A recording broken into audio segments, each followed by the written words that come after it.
The first generation Audi Q7 is a unique car. It's a full-size SUV that has a classic timeless design, the Quattro proper all-wheel drive system.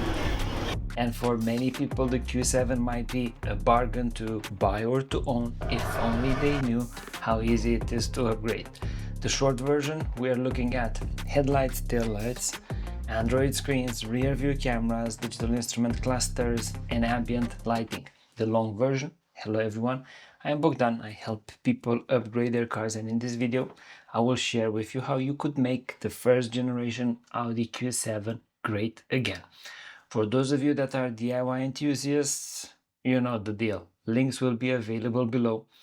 And for the rest of you, especially the ones that are UK based, just reach out and we can do the work for you.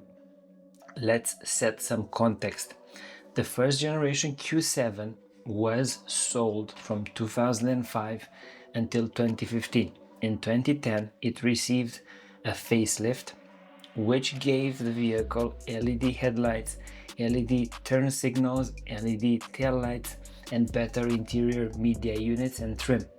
My plan of attack for these vehicles usually starts with the LED turn signals, which aftermarket can also be used as daytime running lights. My favorite setup will be the facelift daytime running lights, the top ones in the headlight, and these turn signal daytime running lights both on at the same time. We discussed headlights. Okay, when it comes time to upgrades on a vehicle, the headlights will bring a big impact. Ideally, you always want to keep with the original design, either by sourcing original units, which might be expensive, or by going aftermarket, but keeping the same shape as the original.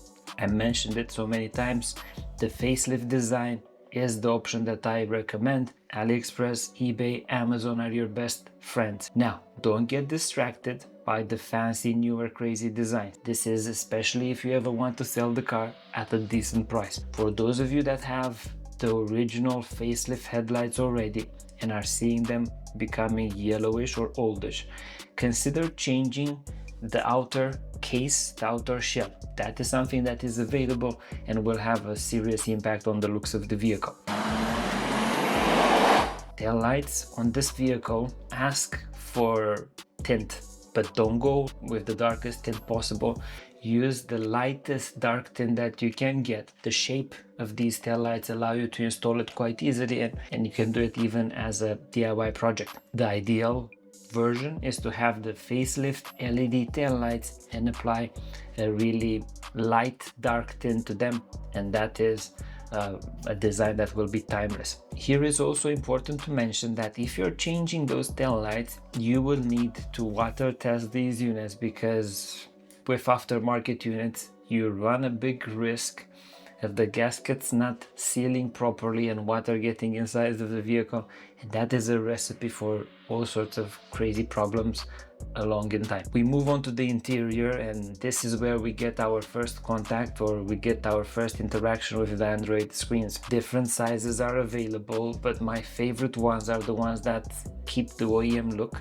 There are some units that come with a newer frame, which allows for a bigger screen to be fitted, and everything looks exactly like it would have been made from the factory. If you have problems in ordering these units, I offer one-to-one consultations, because they might be tricky with regards to the spec that you want to order, and also you need to order the correct unit for your vehicle. So if you need help with ordering the correct unit, we run one-to-one consultations and I can help with that. I will be looking at AliExpress, Amazon, or eBay, and I can ensure that you're getting the right price and the right unit for your vehicle. At this point, I also strongly recommend getting a rear view camera. It complements the vehicle and it's really affordable. It's a $20–30 upgrade, but brings a high definition resolution to the rear view image, and especially with these bigger high resolution screens is something that is a must in my opinion. The only catch will be that the install will become a little bit more complicated, but it's not the end of the world.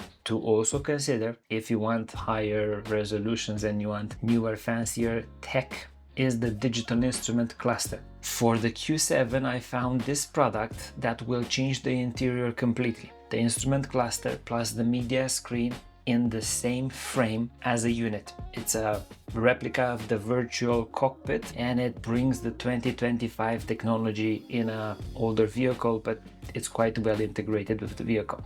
Initially, the price might seem prohibitive, but taking account what you're getting, the two massive screens and also the trims, make it well worth your money.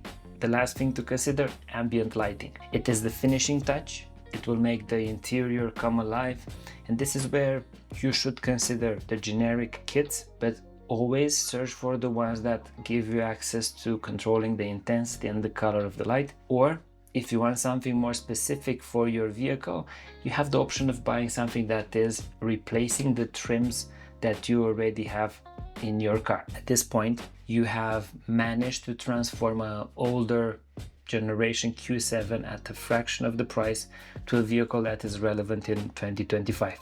What are your thoughts on these upgrades? If you're considering the Android screens or the digital cluster, I made a video that will showcase or tell you the things that you should avoid to make sure that if you order the screen yourself, you don't get scammed or you don't lose money. See the video over here. Thank you for watching and see you in the next one.